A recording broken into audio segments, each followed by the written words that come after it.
আসসালামু আলাইকুম দর্শকবৃন্দ, কি অবস্থা সবার, কেমন আছেন আপনারা? আপনাদের সবাইকে আমার নতুন একটা ভিডিওতে স্বাগতম। দর্শকবৃন্দ, আজকে দিনটা আসলে আমার খুবই ভালো কাটছে। কারণ হচ্ছে আমার বাসায় কামাল ভাই আসছিল, এবং আপনারা অনেকে কামাল ভাইকে চেনেন, অনেকে কামাল ভাইকে চিনেন না। কবুতরের রেসিং জগতে লেজেন্ড পর্যায়ের কয়েকজন কবুতর পালকের মধ্যে একজন হচ্ছে আমাদের টাইগার কামাল ভাই, ধলপুরের। তো কামাল ভাইয়ের বাসায় আমি গেছিলাম। তো আমি কামাল ভাইকে বিশেষভাবে অনুরোধ করছিলাম, কামাল ভাই একদিন আমার বাসায় আইসেন। তো আজকে সেই দিনটা ছিল। কামাল ভাই আসলো, আসার পরে প্রথমে আমার টুকটাক কবুতর দেখতেছিল। তো আমি আমার কিছু জুলফিকার কবুতর দেখানোর পরে কামাল ভাই আমাকে জিজ্ঞেস করে যে এই কবুতরগুলো তুমি তৈরি করছো কোন কবুতর দিয়ে। তারপরে আসলে আমি আমার জুলফিকার মেইন কবুতরটা দেখাই যে ভাই এই একটা কবুতর দিয়েই পুরো জুলফিকার লাইনটা আমার করা। আমি বিভিন্ন রকম মাদি বিভিন্ন সময় দিছি, কিন্তু ভাই মেইন কবুতর এইটাই। এবং এই কবুতরটা কোথা থেকে কিনছিলাম, কিভাবে কিনছিলাম, পুরো গল্প আসলে কামাল ভাই, এই কবুতরের সাথে আমার বিভিন্ন স্মৃতি জড়ায় আছে, সেটাও কামাল ভাইকে বলা হইলো। এবং কামাল ভাইয়ের থেকে আসলে আজকে আমি এমন কিছু জিনিস শিখছি যেগুলো আসলে শেখা খুব একটা সহজ বিষয় না। আসলে যারা অনেকদিন ধরে কবুতর বাজি করতেছে তাদের কবুতরের জ্ঞানটাই আসলে অসাধারণ। এবং আমি এই একটা কবুতর থেকে কত ধরনের কত ক্রাইটেরিয়ার কবুতর করছি, কম বেশি সবই আমি কামাল ভাইকে দেখাইছি।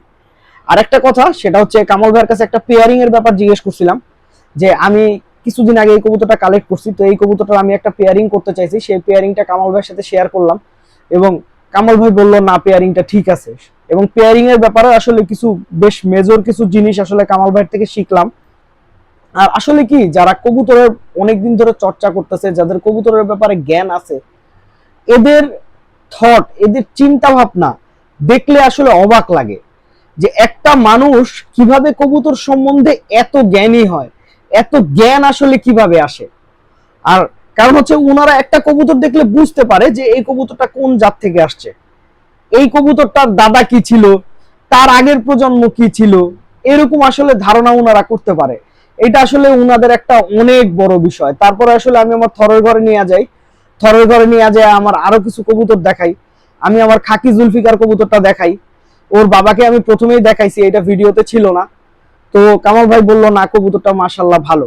আর আমি আরো কিছু পেয়ারিং এর ব্যাপারে আইডিয়া নেই, এবং আমার এই কবুতরটাকে কিরকম পেয়ার করলে আরো ডেভেলপ করতে পারবো সেইটা আসলে কামাল ভাইকে জিজ্ঞেস করি।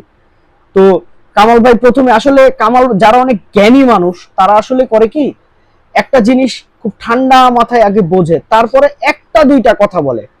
আর জ্ঞানী মানুষের কাছ থেকে একটা দুইটা কথার মাধ্যমে আপনাকে সঠিক জিনিসটা বুঝে নিতে হবে।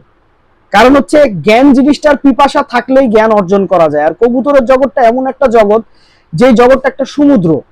এই সমুদ্র থেকে জ্ঞান আহরণ করাটা খুবই সহজ, খুবই কঠিন।